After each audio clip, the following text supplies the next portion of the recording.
আসসালামু আলাইকুম ওয়া রাহমাতুল্লাহি ওয়া বারাকাতুহু। আলহামদুলিল্লাহ ওয়াসসালাতু ওয়াসসালামু আলা রাসূলিল্লাহ, আম্মা বাদ।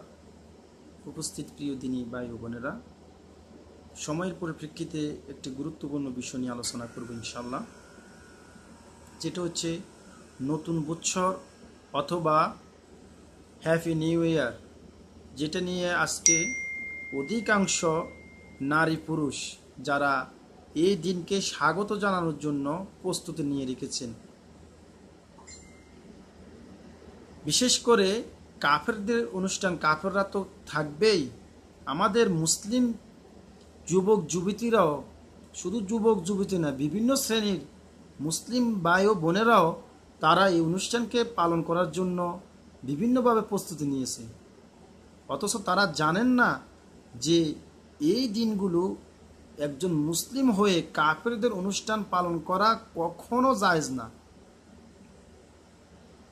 কারণ কাফেরদের অনুষ্ঠান আর মুসলিমের অনুষ্ঠান আজকে আমাদের সমাজে বোঝাই যায় না যে এটা কি কাফেরদের অনুষ্ঠান না মুসলিমদের অনুষ্ঠান। সবাই একাকার হয়ে সবার দিনগুলোকে, সবাই একাকার হয়ে অনুষ্ঠানগুলোকে পালন করে আসতেছে।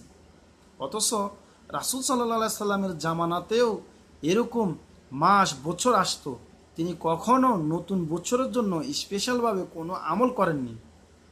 আজকে আমরা কি করে মুসলিম হয়ে এই আমলগুলো করতেছি, এই কাজগুলো করতেছি? একজন মুসলিমকে প্রতিটি সময়ে আল্লাহ এবং আল্লাহর রাসূলের কথাকে প্রাধান্য দিতে হবে এবং আল্লাহ এবং আল্লাহর রাসূলের আদেশকে মাথা সের ঝুঁকু করে, মাথা ঝুঁকে মেনে নিতে হবে। প্রিয় দিনী ভাই বোনেরা, আজকে আমরা এই কাফেরদের অনুষ্ঠানগুলোকে আমাদের অনুষ্ঠানের মতন পালন করি, অথচ আল্লাহ সুবহানাহু ওয়া তাআলা বলছেন কাফেরদেরকে বন্ধুরূপে গ্রহণ না করা। আল্লাহ সুবহানাহু ওয়া তাআলা পবিত্র কোরআনে সূরা আলী ইমরানের 28 নম্বর আয়াতে বলেন যে মুমিনরা যেন মুমিনদেরকে ছেড়ে কাফেরদের বন্ধুরূপে গ্রহণ না করেন। অথচ আজকে আমরা তাদের অনুষ্ঠানগুলোকে কাঁধে কাঁধ মিলিয়ে আমরা তাদের অনুষ্ঠানগুলো সাদরে আমরা অনুষ্ঠানগুলো করে যাচ্ছি। আল্লাহ সুবহানাহু ওয়া তাআলা পবিত্র কোরআনের নাম ধরে পর্যন্ত বলেছে, ইহুদি এবং নাসারাদের নাম ধরে বলেছে তাদেরকে বন্ধুরূপে গ্রহণ করো না। সূরা মাইদার 51 নম্বর আয়াতে আল্লাহ বলেন, মুমিনগণ, হে মুমিনগণ, তোমরা ইহুদি এবং নাসারাদেরকে বন্ধুরূপে গ্রহণ করো না, আর যে এরকম করবে সে তাদেরই একজন। আমাদের প্রিয় নবী রাসূল সাল্লাল্লাহু আলাইহি সাল্লাম বললেন, যে জাতি যার অনুসরণ করবে সে তাদেরই একজন। প্রিয় দিনী ভাইয়েরা, আমি মুসলিম, পৃথিবীর শ্রেষ্ঠ জাতি, আমি মুসলিম, পৃথিবীর শ্রেষ্ঠ জাতি, তবুও কেন আমি কাফেরদের অনুসরণ করব, কাফেরদের পথে চলব, কাফেরদের সাথে চলব? আমার মুসলিম হিসাবে আমি মুসলিমদের সাথে চলব। আল্লাহর পক্ষ থেকে আমাদেরকে যে অনুষ্ঠান, যে ঈদগুলো দিয়েছে সেটা আমার জন্য যথেষ্ট। আল্লাহ জানেন মুসলিম মুমিনের জন্য কি প্রয়োজন এবং কি প্রয়োজন নেই। যতগুলো যে জিনিস প্রয়োজন আছে, যেগুলো বিষয়গুলো প্রয়োজন আছে গুরুত্বপূর্ণ, সেটা আল্লাহ তার প্রিয় হাবিব মুহাম্মদ সাল্লাল্লাহু আলাইহি সাল্লামের মাধ্যমে আমাদেরকে জানিয়ে দিয়েছেন।